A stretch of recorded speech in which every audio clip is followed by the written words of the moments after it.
Hello ಎಲ್ರಿಗೂ ನಮಸ್ಕಾರ. Welcome back to my channel. ನಾನು ಮೇಘ್ನಾ ರಾಮಚಂದ್ರ. ಇದು ನನ್ನ ಫಸ್ಟ್ ವ್ಲಾಗ್. ಸ್ವಲ್ಪ ದಿನದ ಹಿಂದೆ ನಾನು ನನ್ನ ಫ್ರೆಂಡ್ಸ್ ಜೊತೆ ಟ್ರಿಪ್ಪಿಗೆ ಹೋಗಿದ್ದೆ. ನಾವು ಎಲ್ಲಿಗೆ ಹೋಗಿದ್ವಿ, ಯಾವ್ಯಾವ ಪ್ಲೇಸಸ್ನ ಎಕ್ಸ್ಪ್ಲೋರ್ ಮಾಡಿದ್ವಿ ಅನ್ನೋದನ್ನ ನೀವು ಈ ವ್ಲಾಗಲ್ಲಿ ನೋಡ್ಬೋದು. ಆ್ಯಂಡ್ ವ್ಲಾಗ್ ನೋಡೋದಕ್ಕಿಂತ ಮುಂಚೆ ನೀವೇನಾದರೂ ನನ್ನ ಚಾನಲ್ಗೆ ಸಬ್ಸ್ಕ್ರೈಬ್ ಮಾಡಿಲ್ಲ ಅಂದರೆ ಪ್ಲೀಸ್ ಸಬ್ಸ್ಕ್ರೈಬ್ ಮಾಡಿ. So come let's get started.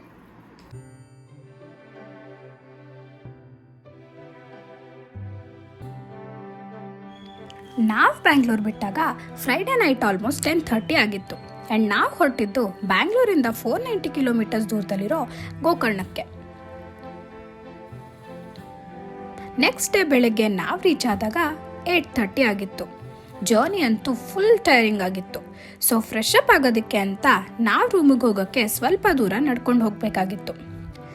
ಈ ವೇ ಅಲ್ಲಿ ಯಾವುದೇ ಗಾಡಿ ಹೋಗೋಕ್ಕಾಗದೇ ಇರೋದ್ರಿಂದ ನಡ್ಕೊಂಡು ಹೋಗೋದು ಒಂದೇ ಆಪ್ಷನ್ ಆಗಿತ್ತು.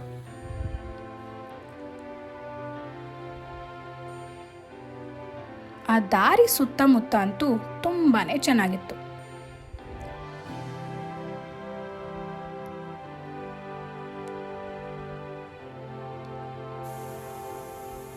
ನಾವು ಸ್ಟೇ ಮಾಡಬೇಕು ಅಂದ್ಕೊಂಡಿದ್ದು ಕುಡ್ಲೆ ಬೀಚಲ್ಲಿರೋ ಒಂದು ಕ್ಯಾಫೆಲಿ.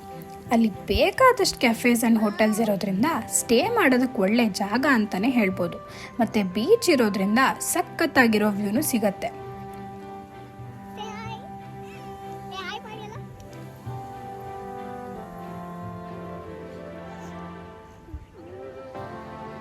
ಬೆಳಗ್ಗೆ ಬೀಚ್ ನೋಡಿ ಸಖತ್ ಖುಷಿ ಆಯಿತು.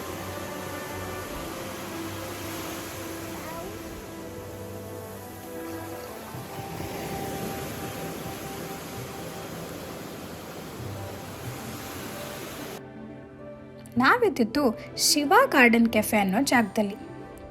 ಈ ಕೆಫೆಯಿಂದ ಬೀಚ್ ಅಂತೂ ತುಂಬಾ ಚೆನ್ನಾಗಿ ಕಾಣಿಸ್ತಿತ್ತು.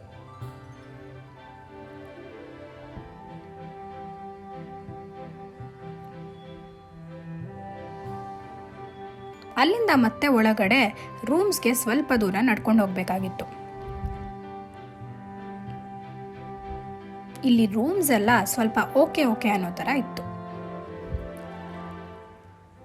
ಆಮೇಲೆ ಫ್ರೆಶ್ ಅಪ್ ಆಗಿ ಬ್ರೇಕ್ಫಾಸ್ಟ್ ಮಾಡಿ ನಾವು ನಮ್ಮ ಫಸ್ಟ್ ಡೇನ ಸ್ಟಾರ್ಟ್ ಮಾಡಿದ್ವಿ. ಆ್ಯಂಡ್ ನಾವು ಹೊರಟಿತ್ತು ನಮ್ಮ ಫಸ್ಟ್ ಲೊಕೇಶನ್ಗೆ, ಅಂದರೆ ಗೋಕರ್ಣದಿಂದ ಆಲ್ಮೋಸ್ಟ್ 42 ಕಿಲೋಮೀಟರ್ಸ್ ದೂರದಲ್ಲಿರೋ ವಿಭೂತಿ ಫಾಲ್ಸ್ಗೆ.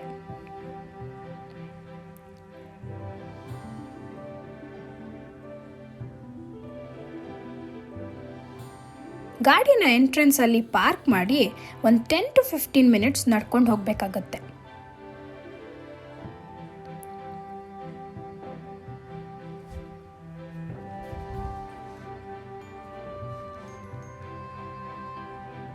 ಅಲ್ಲಿ ನಮಗೆ ಸಿಗೋದೆ ಇಷ್ಟು ಬ್ಯೂಟಿಫುಲ್ ಆಗಿರೋ ವಿಭೂತಿ ಫಾಲ್ಸ್. ಈ ಜಾಗ ಅಂತೂ ತುಂಬಾನೇ ಕ್ರೌಡೆಡ್ ಆಗಿತ್ತು.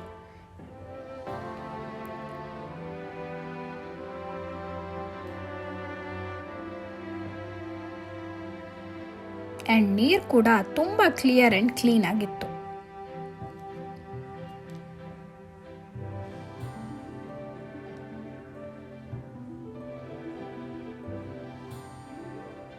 ನನ್ನ ಫ್ರೆಂಡ್ಸ್ ಇಲ್ಲಿ ಸ್ವಲ್ಪ ಹೊತ್ತು ನೀರೆಲ್ಲ ಆಡಿದ್ರು.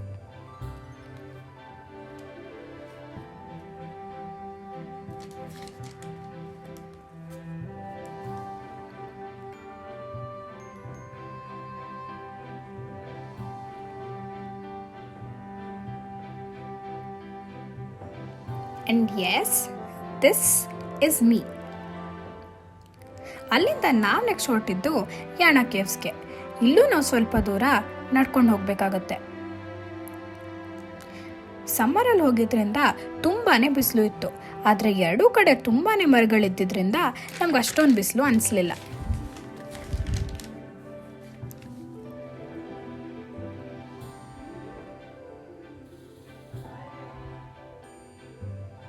ಅಲ್ಲಿ ನಮಗೆ ಸಿಗೋದು ಇಷ್ಟು ಇನ್ಕ್ರೆಡಿಬಲ್ ಆಗಿರೋ ಯಾಣ ಕೇವ್ಸ್. ಇದ್ರ ಒಳಗಡೆ ಹೋಗಬೇಕು ಅಂದರೆ ಅರೌಂಡ್ 80 to 90 ಸ್ಟೆಪ್ಸ್ನ ಹತ್ಕೊಂಡು ಹೋಗಬೇಕು.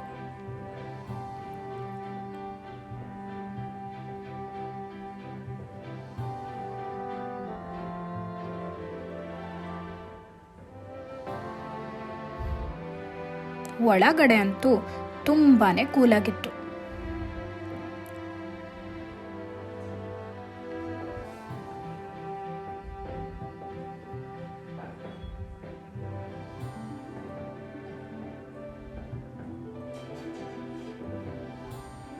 ಆ್ಯಂಡ್ ಕೇವ್ಸ್ ಒಳಗಡೆನೂ ತುಂಬಾ ಕ್ಲೀನಾಗಿ ಕೂಡ ಇತ್ತು.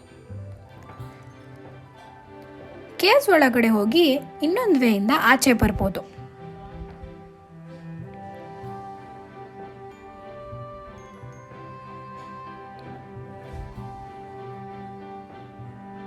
ಎಲ್ಲಿ ನೋಡಿದ್ರೂ ಬರೀ ಗ್ರೀನರಿನೇ ಕಾಣುತ್ತೆ. ಆ್ಯಂಡ್ ಫೋಟೋಶೂಟ್ಗೆ ಇದು ಬೆಸ್ಟ್ ಪ್ಲೇಸ್ ಅಂತಲೇ ಹೇಳ್ಬೋದು. ಟ್ರಾವೆಲ್ ಮಾಡಿ ತುಂಬ ಟಯರ್ಡ್ ಆಗಿದ್ರಿಂದ ಫಸ್ಟ್ ಡೇ ನಮಗೆ ಈ 2 ಪ್ಲೇಸಸ್ ಅಷ್ಟೇ ನೋಡೋಕ್ಕಾಗಿತ್ತು.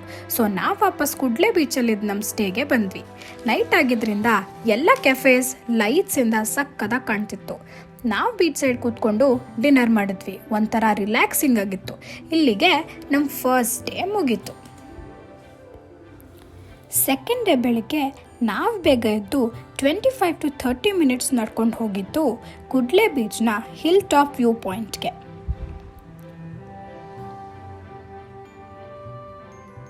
ನಡ್ಕೊಂಡು ಹೋಗ್ಬೇಕಾದ್ರೆ ಅಂತೂ ತುಂಬಾ ಬಿಸಿಲಿತ್ತು.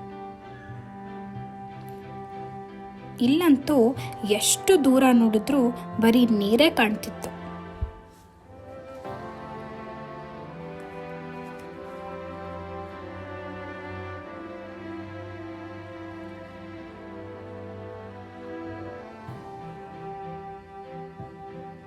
ಮತ್ತೆ 15 to 20 ಮಿನಿಟ್ಸ್ ಕೆಳಗಡೆ ಇಳ್ಕೊಂಡು ಹೋದರೆ ಇನ್ನೂ ಬೆಸ್ಟ್ ವ್ಯೂ ಸಿಗುತ್ತೆ. ಇಲ್ಲಿ ಸ್ವಲ್ಪ ರಿಸ್ಕಿ ಅನಿಸುತ್ತೆ, ಯಾಕಂದರೆ ಒಂದು ಪ್ರಾಪರ್ ವೇ ಇಲ್ಲ. ಬಟ್ ಸ್ಟಿಲ್ ನಾವು ಟ್ರೈ ಮಾಡಿದ್ವಿ.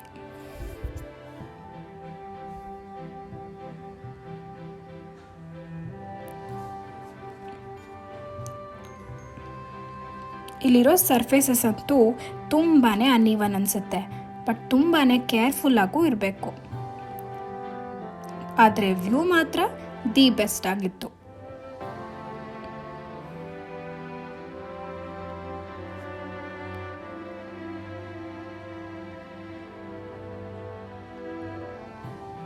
ನೆಕ್ಸ್ಟ್ ನಾವು ಬ್ರೇಕ್ಫಾಸ್ಟ್ ಮಾಡಕ್ಕೆ ಹೋಗಿದ್ದು ಗೋಕರ್ಣ ಸ್ಟ್ರೀಟ್ಸ್ಗೆ.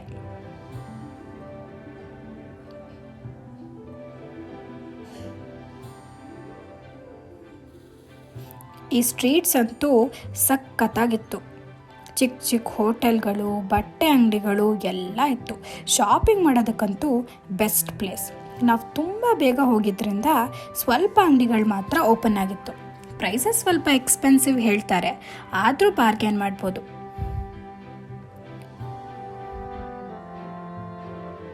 ಈ ರೋಡ್ಗಳಂತೂ ನಂಗೆ ತುಂಬಾ ಇಷ್ಟ ಆಯಿತು.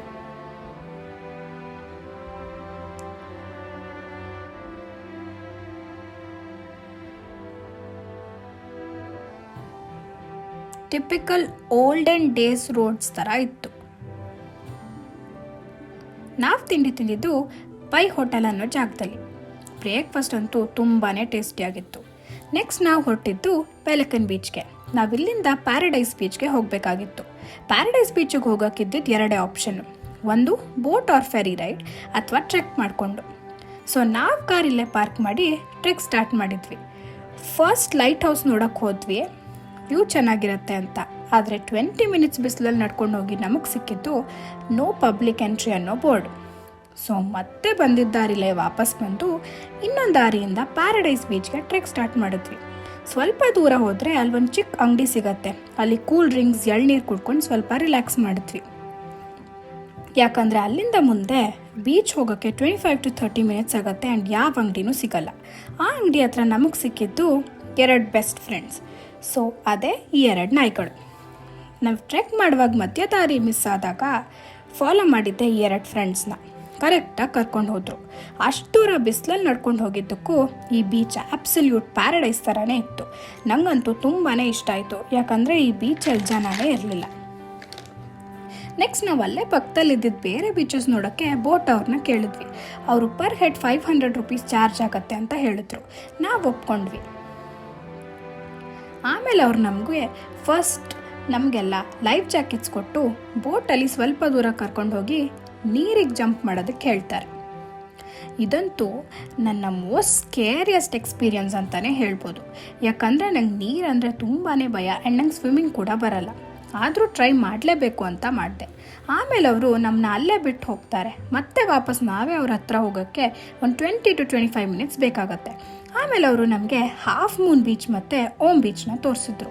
ಈ ಎರಡೂ ಬೀಚಸ್ ಟಾಪ್ ವ್ಯೂಯಿಂದ ನೋಡಿದಾಗ ಹಾಫ್ ಮೂನ್ ಮತ್ತು ಓಮ್ ಶೇಪಲ್ಲಿ ಕಾಣಿಸೋದ್ರಿಂದ ಈ ಬೀಚಸ್ಗೆ ಆ ಹೆಸರು ಇದೆಯಂತೆ.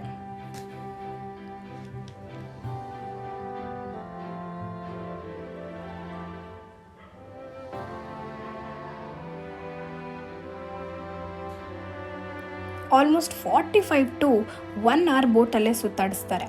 ನೆಕ್ಸ್ಟ್ ಅವ್ರು ನಮಗೆ ಒಂದು ಕೇವ್ ತೋರಿಸಿದ್ರು. ಈ ಕೇವ್ ಒಳಗಡೆ ಹೋಗೋದಕ್ಕೆ ವೇನ ಬ್ಲಾಕ್ ಮಾಡಿದ್ದಾರೆ. ಜಸ್ಟ್ ಒಂದು 10 to 20 ಮೀಟರ್ಸ್ ಅಷ್ಟೇ ಒಳಗಡೆ ಹೋಗೋದಕ್ಕಾಗತ್ತೆ.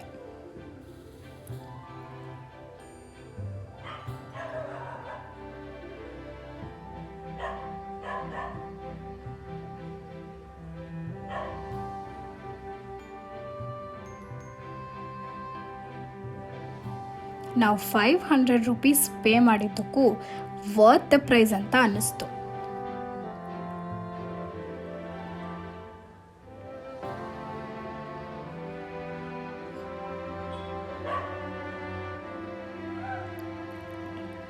ಆಮೇಲೆ ನಾವು ಮತ್ತೆ ಬೆಲ್ಕಿನ್ ಬೀಚಲ್ಲಿ ಇಳ್ಕೊಂಡು ಕಾರ್ ತಗೊಂಡು ಸನ್ಸೆಟ್ ನೋಡೋದಕ್ಕೆ ಅಂತ ಇನ್ನೊಂದು ದಾರಿಯಿಂದ ಓಮ್ ಬೀಚಿಗೆ ಹೋದ್ವಿ.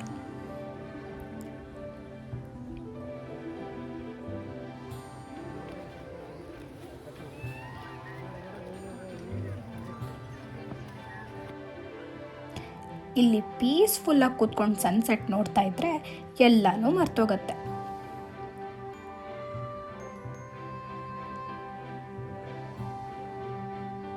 ಆ್ಯಂಡ್ ವೇವ್ ಸೌಂಡ್ ಅಂತೂ ಒಂಥರ ರಿಲ್ಯಾಕ್ಸಿಂಗ್ ಮ್ಯೂಸಿಕ್ ಥರನೇ ಅನಿಸುತ್ತೆ.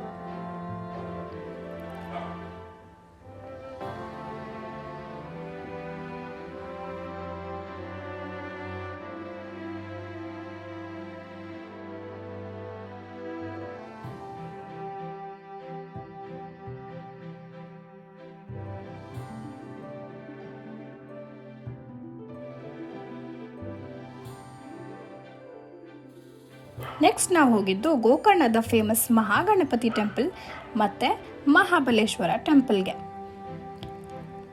ಆಮೇಲೆ ಕುಡ್ಲೆ ಬೀಚಲ್ಲಿ ನಮ್ಮ ಸ್ಟೇಗೆ ಬಂದ್ವಿ. ಸೊ ನಮ್ಮ ಸೆಕೆಂಡ್ ಡೇ ಅಂತೂ ತುಂಬಾ ಅಡ್ವೆಂಚರಸ್ ಆಗಿತ್ತು. ನೆಕ್ಸ್ಟ್ ಡೇ ನಮ್ಮ ಟ್ರಿಪ್ನ ಲಾಸ್ಟ್ ಡೇ ಆಗಿತ್ತು. ಸೊ ರೂಮ್ನ ವೆಕೇಟ್ ಮಾಡಿ ನಾವು ಹೊರಟಿದ್ದು ಉಡುಪಿಯಲ್ಲಿರೋ ಮರವಂತೆ ಬೀಚ್ಗೆ. ಈ ಬೀಚ್ನ ನಾವು ಆಲ್ರೆಡಿ ಒಂದ್ಸಲ ಮೊದಲೇ ನೋಡಿದ್ರಿಂದ ನಾವಿಲ್ಲಿ ಜಾಸ್ತಿ ಟೈಮ್ ಸ್ಪೆಂಡ್ ಮಾಡಲಿಲ್ಲ. ಆ್ಯಂಡ್ ಆಲ್ಸೋ ಇಲ್ಲಿ ತುಂಬಾ ಬಿಸಿಲಿತ್ತು.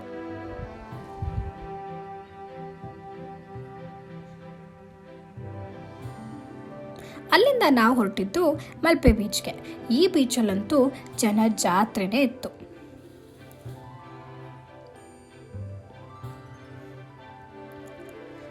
ಇದೇ ಬೀಚಲ್ಲಿರೋ ಸೇಂಟ್ ಮೇರೀಸ್ ಐಲ್ಯಾಂಡ್ಗೆ ಬೋಟಲ್ಲಿ ಕರ್ಕೊಂಡು ಹೋಗ್ತಾರೆ.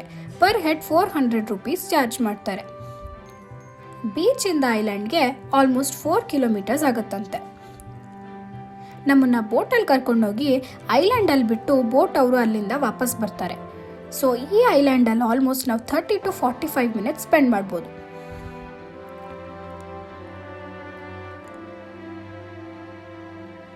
ಈ ಐಲ್ಯಾಂಡ್ಗೂ ತುಂಬಾ ಜಾಸ್ತಿ ಜನ ಬಂದಿದ್ರು.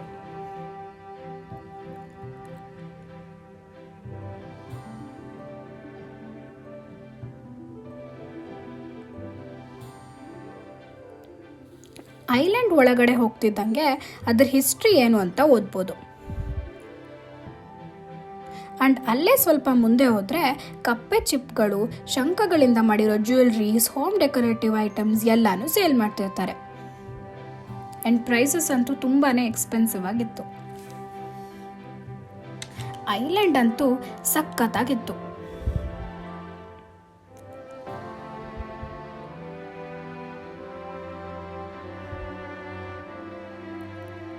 ನೀರು ತುಂಬಾ ಕ್ಲಿಯರ್ ಆಗಿತ್ತು.